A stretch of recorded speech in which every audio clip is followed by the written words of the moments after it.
ranking the 5 scariest beings from Lovecraftian lore. Number 5. Shub-Niggurath, the black goat of the woods with 1,000 young. Kicking off our list is an entity that embodies the horror of life itself, twisted into a cancerous and endlessly fertile nightmare. We are talking about Shub-Niggurath. This being is not a monster you fight. It is a principle of perverse, unnatural creation. Often referred to as the black goat of the woods with 1,000 young, Shub-Niggurath is one of the most widely worshipped outer gods by cults on Earth and across the galaxy. But what are they worshipping?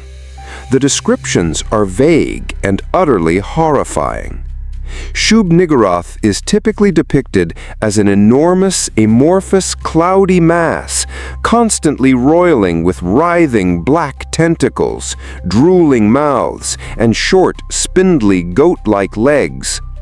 It is a seething, ever-spawning entity whose sole purpose seems to be to birth monstrous abominations. These offspring, the 1,000 young, are grotesque creatures described as being made of a ropey black tar-like substance. They stand on a single goat-like hoof and are covered in tentacles. They are the horrifying agents of their mother's will, often summoned by cultists in dark rituals deep within primordial forests.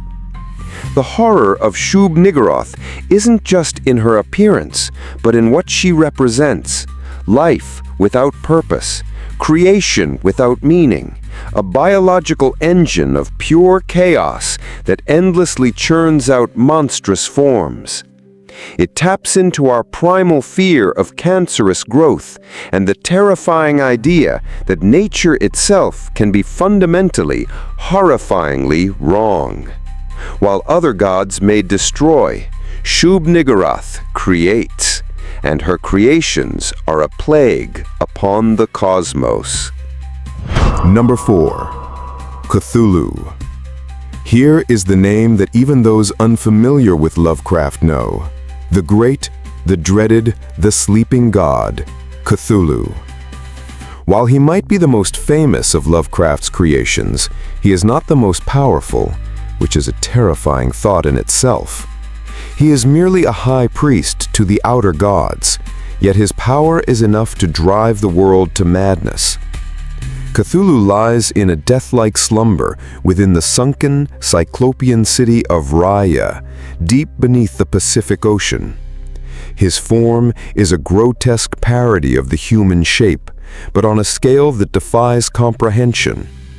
He is described as a colossal being with a head like an octopus, a mass of writhing feelers for a face, a scaly, rubbery body, prodigious claws on his hands and feet, and long, rudimentary wings on his back.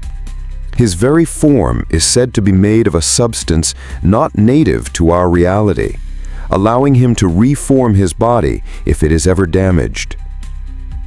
The true horror of Cthulhu is psionic. While he sleeps, his thoughts broadcast out from Raya, touching the minds of the sensitive, the artists, and the insane. These psychic whispers manifest as nightmares of vast, green, cyclopean cities and an alien language that can shatter the human mind. His followers, the cult of Cthulhu, believe that when the stars are right, Raya will rise and Cthulhu will awaken. On that day, he will emerge to reclaim the earth, and humanity will be wiped out or driven to a state of ecstatic madness, reveling in a new age of chaos and slaughter. Cthulhu represents the fear of the ancient and the unknown, the idea that beings far older and more powerful than us exist, and that to them, our entire civilization is nothing more than a fleeting dream. Number 3. Nyarlathotep, the crawling chaos. The beings we've discussed so far are largely indifferent to humanity. They are cosmic forces, sleeping gods. But our number 3 is different. He is terrifying precisely because he is not indifferent. He pays very close attention to us. He is Nyarlathotep, the crawling chaos. Unlike the other outer gods, who are often mindless or dwell in distant galaxies, Nyarlathotep walks among us. He is their soul, their messenger, and their active agent on countless worlds. He possesses 1,000 forms, many of them deceptively human. He might appear as a tall, swarthy man reminiscent of an ancient pharaoh, traveling from city to city, performing miracles of science and magic that slowly drive his audiences to insanity. He might be the black man of the witch cults, a figure of pure malicious evil who presides over their unholy rituals. But his true form is said to be a thing of utter chaos, a massive, winged, faceless horror with a single massive, writhing tentacle where a head should be. Nyarlathotep doesn't seek to simply destroy humanity, he seeks to corrupt it. He enjoys cruelty and revels in causing suffering and madness. He understands human desires and fears intimately and uses that knowledge to manipulate us, pushing civilizations toward self-destruction for his own amusement and the pleasure of the gods he serves. He is the ultimate trickster, the serpent in the garden of our reality, the whisper in the dark that promises knowledge but delivers only oblivion. He is the terrifying proof that not only is the universe uncaring, but parts of it actively hate us. Number 2. Yog-Sothoth, the Key and the Gate. We now ascend to a level of horror that transcends physical form and enters the realm of pure, conceptual terror. At number 2 is Yog-Sothoth. This entity is not merely in the universe. In many ways, it is the universe, or at least its underlying structure. Yog-Sothoth is described as coterminous with all of space and time. He knows the past, the present, and the future. He is the gate, and he is the key to the gate. To summon him is to invite all of reality into one place at one time, an event the human mind cannot possibly withstand. Visually, he is often described as a congeries of iridescent, opalescent globes, constantly shifting, merging, and splitting. He is a living paradox, a being that exists outside the confines of our dimensional reality, yet is connected to every point within it. The horror of Yog-Sothoth is the horror of forbidden knowledge. His cultists seek him out for his omniscience, believing he can grant them insight into the deepest secrets of the cosmos. But to glimpse Yog-Sothoth is to have your mind exposed to the entirety of infinity. It is to see all of creation, every birth, every death, every moment that has ever been and ever will be, all at once. The human brain is not designed for this. Sanity shatters instantly and irrevocably. He represents the ultimate cosmic truth, that there are things we are not meant to know, and the price for that knowledge is madness. He is the lock on the door of reality, and the key that will destroy anyone who dares to use it. He is everywhere and everywhen, and you can never, ever escape him. Number 1. Azathoth, the blind idiot god. We have arrived at the end, at the center of all infinity, at the heart of ultimate chaos, sits our number 1.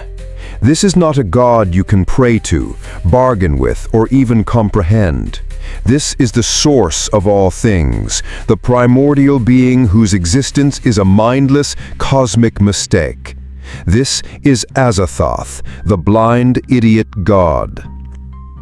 Azathoth resides in a dark throne at the center of the universe, where it writhes and blasphemes endlessly to the maddening, monotonous piping of demonic flutes and the beating of vile drums. These lesser gods play their infernal music for a terrifying purpose: to keep Azathoth asleep. For it is said that our entire reality, everything we know and everything we are, is nothing more than a dream in the mind of Azathoth. If he ever stops dreaming, if that monotonous music ever ceases and he awakens, the universe will simply end. Not in a bang, not in a whimper, but it will pop out of existence as a dream dissipates upon waking. There is no malice in Azathoth. There is no thought. There is no plan. There is only mindless, nuclear chaos given form. He is the ultimate embodiment of Lovecraft's philosophy that our existence has no grand purpose. We are the fleeting, accidental byproduct of a thoughtless, slumbering entity. The most terrifying being in the cosmos is the one who doesn't even know we exist, and whose awakening would be our absolute and final annihilation. The ultimate horror is not that we are hated, but that we are utterly, completely, and cosmically irrelevant. The universe is vast, and the dark spaces between the stars are filled with things our minds were never meant to encounter. These 5 beings are but a glimpse into the abyss. If you've enjoyed this descent into madness, be sure to subscribe to the frequency station and activate the notification bell. What cosmic horror should we explore next? Let us know in the comments below. Until next time, try not to think about the thin veil that separates our reality from the chaos that lies beyond.